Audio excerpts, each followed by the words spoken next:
So today, Laura and Mary go to a dance for the first time at Grandpa's house. Let's read about it. Here's a couple of people dancing, huh?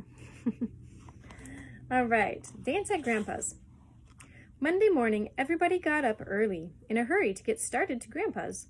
Grandpa wanted to be there to help with the work of gathering and boiling the sap. Ma would help Grandma and the aunts make good things to eat for all the people who were coming to the dance. Breakfast was eaten and the dishes washed and beds made by lamplight. Pa packed his fiddle carefully in its box and put it in the big sled that was already waiting at the gate. The air was cold and frosty and the light was gray when Laura and Mary and Ma with baby Carrie were tucked in snug and warm under the robes on the straw in the bottom of the sled. The horses shook their heads and pranced, making the sleigh bells ring merrily, and away they went on the road through the big woods to Grandpa's.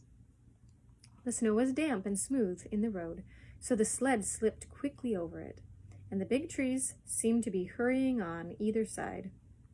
After a while, there was sunshine in the woods, and the air sparkled. The long streaks of yellow light lay between the shadows of the tree trunks, and the snow was colored faintly pink. All the shadows were thin and blue, and every little curve of snowdrifts and every little track in the snow had a shadow.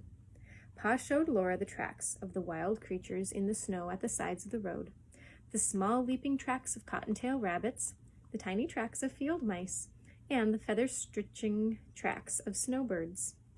There were larger tracks like dog tracks, where foxes had run, and there were tracks of a deer that had bounded away into the woods. The air was growing warmer already, and Pa said that the snow wouldn't last long.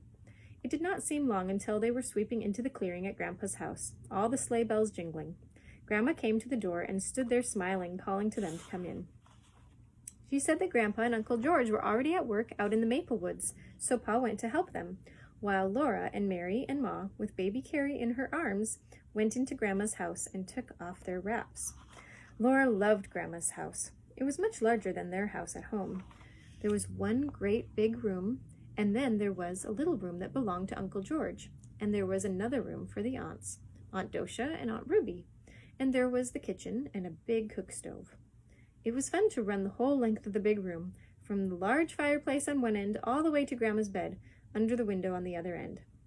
The floor was made of wide, thick slabs that Grandpa had hewed from the logs with his axe. The floor was smoothed all over and scrubbed clean and white, and the big bed under the window was soft with feathers. The day seemed very short while Laura and Mary played in the big room, and Ma helped Grandma and the aunts in the kitchen. The men had taken their dinners to the maple woods, so for dinner they did not set the table, but ate cold venison sandwiches and drank milk. But for supper, Grandma made hasty pudding. She stood by the stove, sifting the yellow cornmeal from her fingers into the kettle of boiling salted water.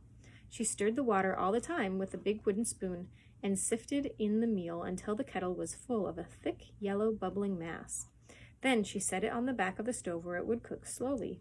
It smelled good.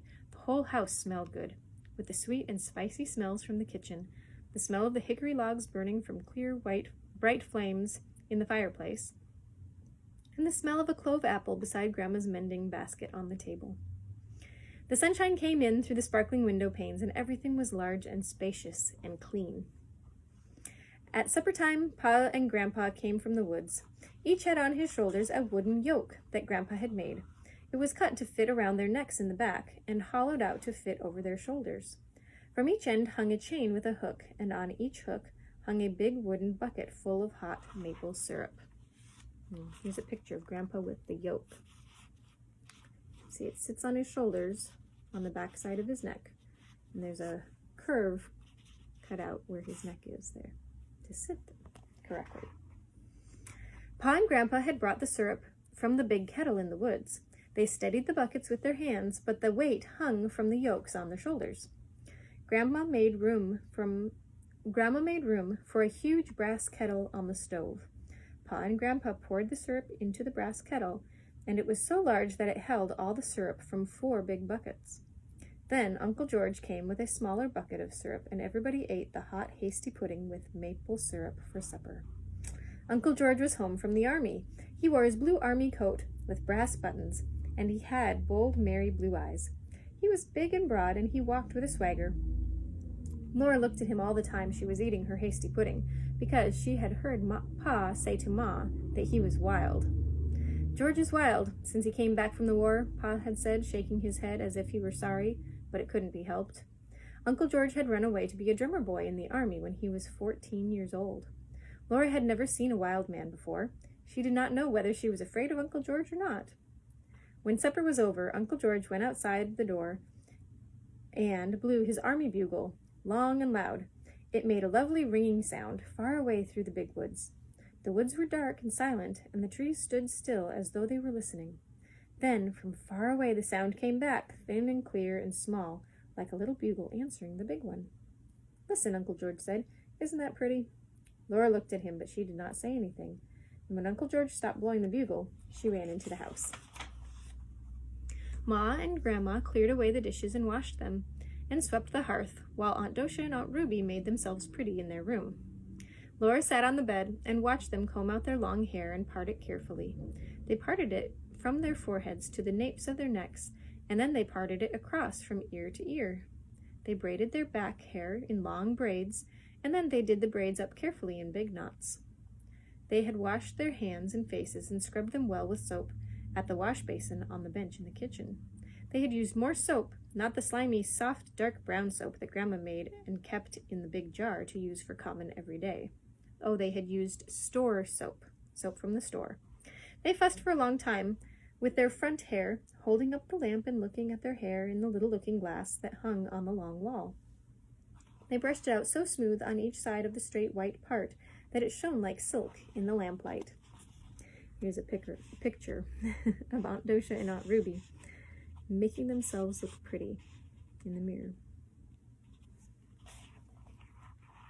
The little puff on each side shone too, and the ends were coiled and twisted neatly under the big knot in the back.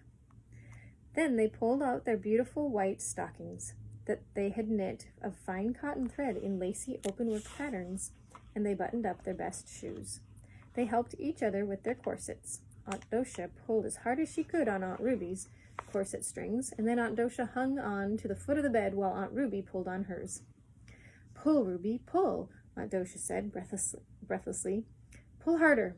So Aunt Ruby braced her feet and pulled harder. Aunt Dosha kept measuring her waist with her hands, and at last she gasped, "I guess that's the best you can do." She said, "Caroline says Charles could span her waist in her hands when they were married." Caroline was Laura's ma, and when she heard this, Laura felt proud. Then Aunt Ruby and Aunt Dosha put on their flannel petticoats and their plain petticoats and their stiff, starched white petticoats with knitted lace all around the flounces, and they put on their beautiful dresses. Aunt Dosha's dress was a sprigged print, dark blue with sprigs of red flowers and green leaves thick upon it. The basque was buttoned down the front with black buttons, which looked so exactly like juicy big blackberries that Laura wanted to taste them. Aunt Ruby's dress was wine-colored calico, covered all over with a feathery pattern in lighter wine color. It buttoned with gold-colored buttons, and every button had a little castle and a tree carved on it. Aunt Dosha's pretty white collar was fastened in front with a large round cameo pin, which had a lady's head on it. But Aunt Ruby pinned her collar with a red rose made of sealing wax. She had made it herself on the head of a darning needle, which had a broken eye, so it couldn't be used as a needle anymore. They looked lovely, sailing over the floor so smoothly with their large round skirts. Their little waists rose up tight and slender in the middle, and their cheeks were red and their eyes bright under the wings of shining sleek hair. Ma was beautiful too, in her dark green delaine, with the little leaves that looked like strawberries scattered all over it. The skirt was ruffled and flounced and draped and trimmed with knots of dark green ribbon, and nestling at her throat was a gold pin. The pin was flat, as long and as wide as Laura's two biggest fingers, and it was carved all over and scalloped on the edges. Ma looked so rich and fine that Laura was afraid to touch her. People began to come. They were coming on foot through the snowy woods with their lanterns, and they were driving up to the door in sleds and in wagons. Sleigh bells were jingling all the time. The big room filled with tall boots and swishing skirts, and ever so many babies were lying in rows on Grandma's bed. Uncle James and Aunt Libby had come with their little girl, whose name was Laura Ingalls, too. The two Lauras leaned on the bed and looked at the babies, and the other Laura said that her baby was prettier than baby Carrie. Ah, here they are. Here's Laura that we know, and here's the other Laura with the blonde hair.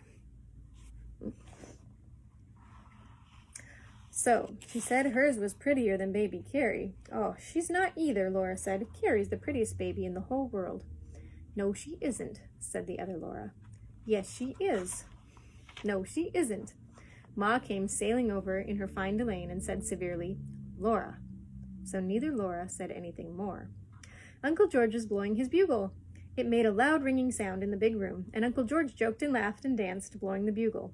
Then Pa took his fiddle out of its box and began to play, and all the couples stood in squares on the floor and began to dance when Pa called the figures. Oh, here's the bugle.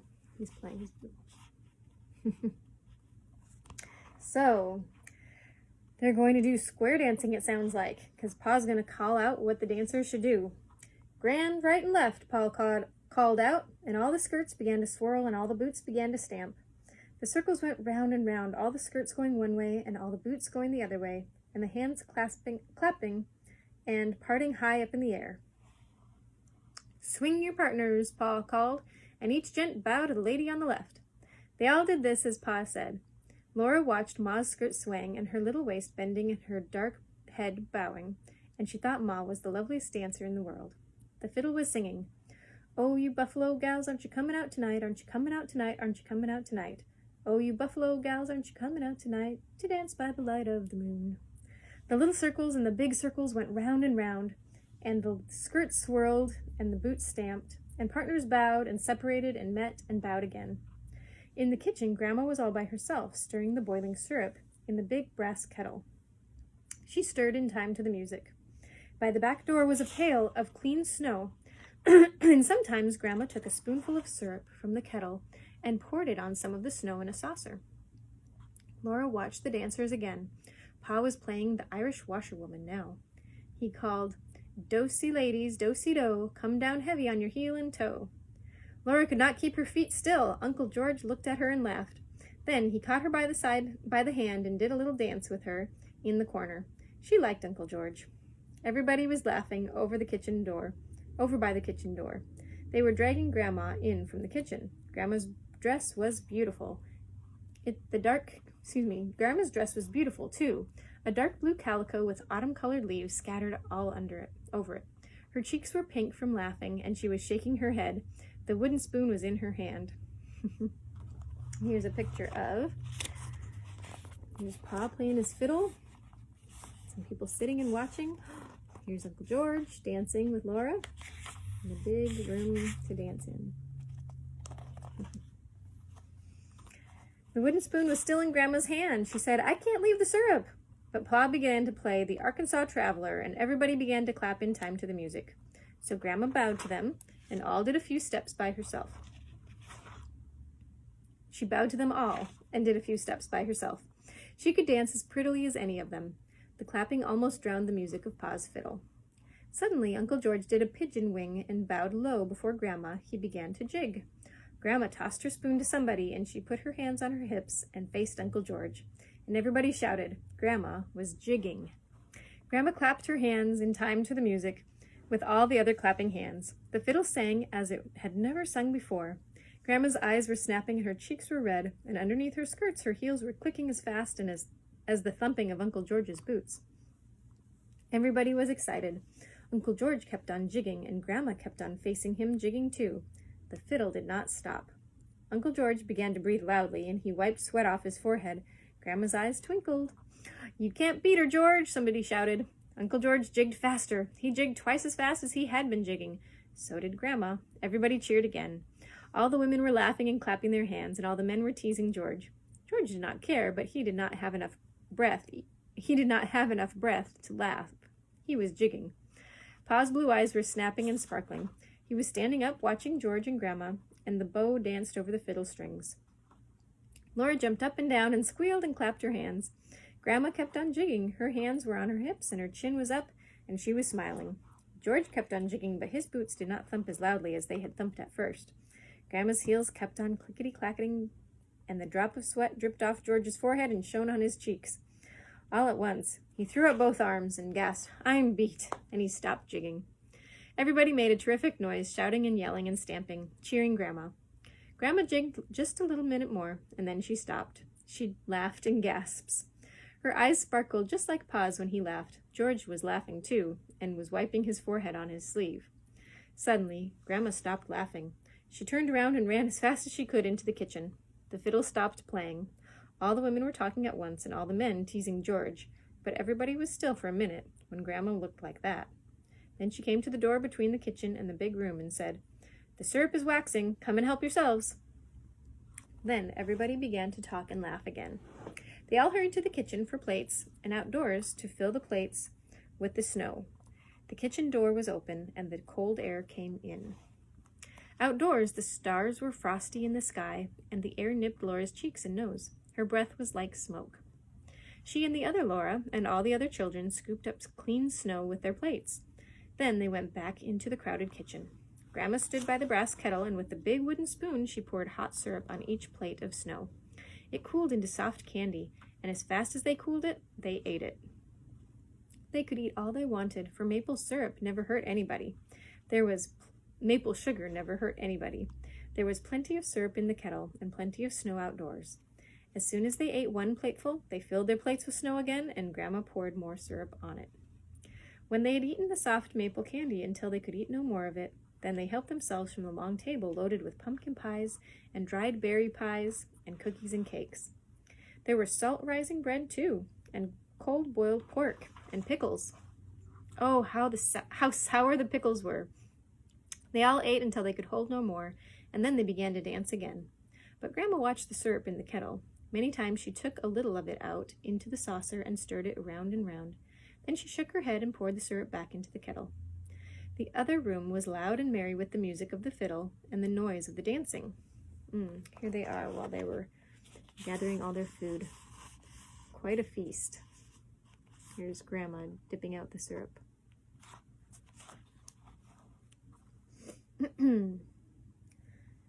The other room, was loud and merry. I had read that already. And at last, as Grandma stirred, the syrup in the saucer turned into little grains like sand, and Grandma called, "Quick, girls, it's graining." Aunt Ruby and Aunt Dosha and Ma left the dance and came running.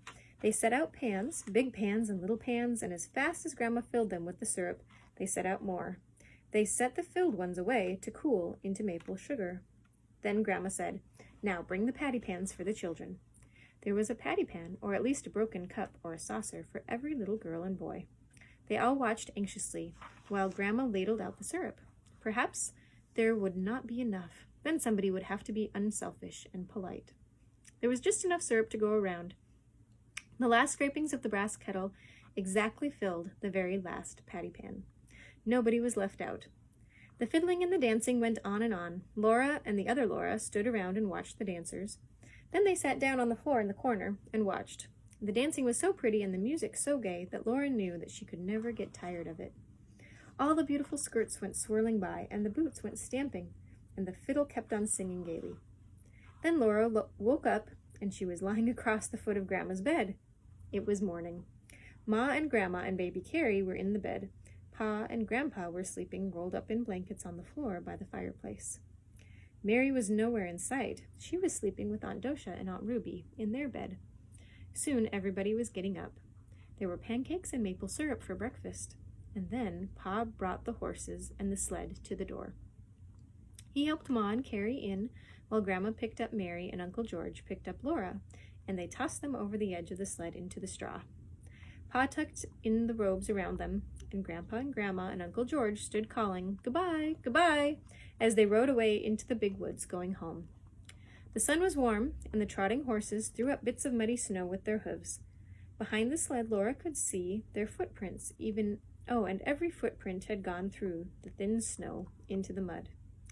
Before night, Pa said, we'll see the last of the sugar snow. And that is it for tonight. What a fun party, huh? You guys have a great night, and we'll see you again tomorrow.